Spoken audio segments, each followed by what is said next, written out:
Walker. Today,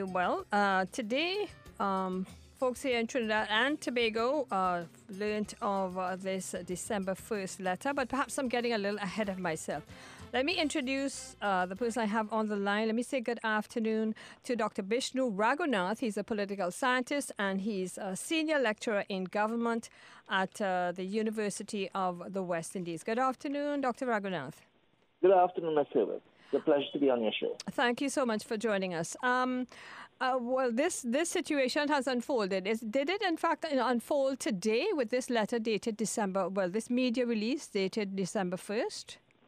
Definitely not. This did not start today. It started when the PDP had their internal divisions and the challenges that the PDP faced was made clear when, after the trip to New York, I think it was, with the Roxborough group, when Mr. Duke, in a way, stated that the PDP's leadership abandoned the 27 persons in New York during a trip, and this is the Roxborough Folk Performing Group.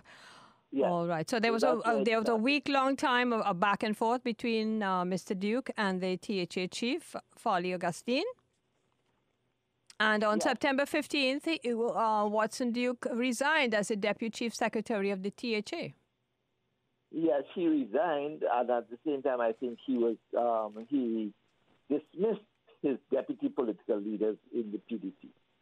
So it was a two-way shot. Yes. So once that happened, clearly the motion had been set in train for the other members of for the hierarchy of the THA, who were members of the PDP, for them to make a decision as to whether they will stay with the PDP or not, and they have decided that they would walk away from the PDP. And since Mr. Duke claims the PDP is his own party, so I suppose that's where it started and that's where it's going to end. All right. So, in truth and in fact, they've been voted in as members of the PDP. But here it is now. They're saying that we are all now independents. Tell us, what does this mean for Tobago? Well, what it means Tobago is, okay, so I'm not sure in what context when you say Tobago. What do you mean by Tobago? Oh, well, the THA talking about? Or yes, it's the THA I'm speaking about, in terms of how the THA will be run, yes. Okay, so the Tobago House of Assembly Act is very much so silent on anything as relates to the Crossing of the Floor Act, or crossing of the floor for members of the THA.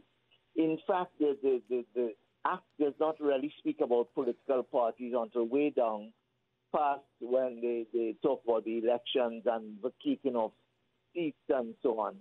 And it has absolutely no mention of political parties. So from that perspective, political parties do not play any part at all in determining who sits where in the THA. What it means is that these people were elected as members of the Assembly. The THA Act of 1996 does not give credence to the political party per se, upon which ticket they would have contested the election. So the party has no control over the members who have been elected. Once they have been elected, they are elected there to serve a 4-year term, and that is the context in which the law states it. So really and truly, there's no room at all for the members who are now claiming to be independent to say that they have to resign or they have to vacate their seats or anything like that. They don't have to do any of that. They have been elected for a 4-year term. They can sit there as for that 4-year term. If they desire to resign prior to that, that's their choice. But for the time being, there's nothing in the law that will prevent them from holding those seats for the next 3 years. Wow. And Am I right in thinking that nothing like this has ever happened in terms of democracy in the Caribbean? We've heard about crossing of the floor, and it's been one person or two people, perhaps. This happened in Trinidad a couple of years ago, but we're talking quite a few members. Now, mind you, having said that, the Constitution of Trinidad and Tobago speaks to this issue, in terms of the Parliament, but there is no reference at all to the THA. In fact, Section 49 of the Constitution says that if a member of Parliament who was elected on a particular party ticket is resigned or has been expelled from that political party, he or she must vacate his seat in the Parliament. That is stated in Section 49 of the Constitution, and that relates specifically to the Parliament. It does not filter down to the THA, and it is in that context there's no room in the THA's law to say that these people could be expelled or could be forced to vacate their seat, having resigned from their political party. Now, the other question that you raised as relates to have we ever seen this en masse resignation from one political party and so on. Well, we have never really seen it happen, although we could have been very close to seeing it happen. And here, for instance, there have been many instances or several instances in the Caribbean where political leaders have found themselves in difficulty with members of their bench, and thereupon was either forced to do call snap elections. In fact, the most recent case was in Barbados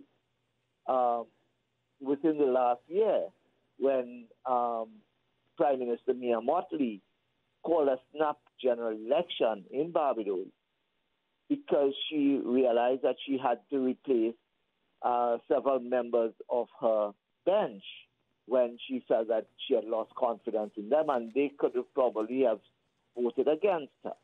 So in that particular instance, she took the bull by the horns and called a snap election.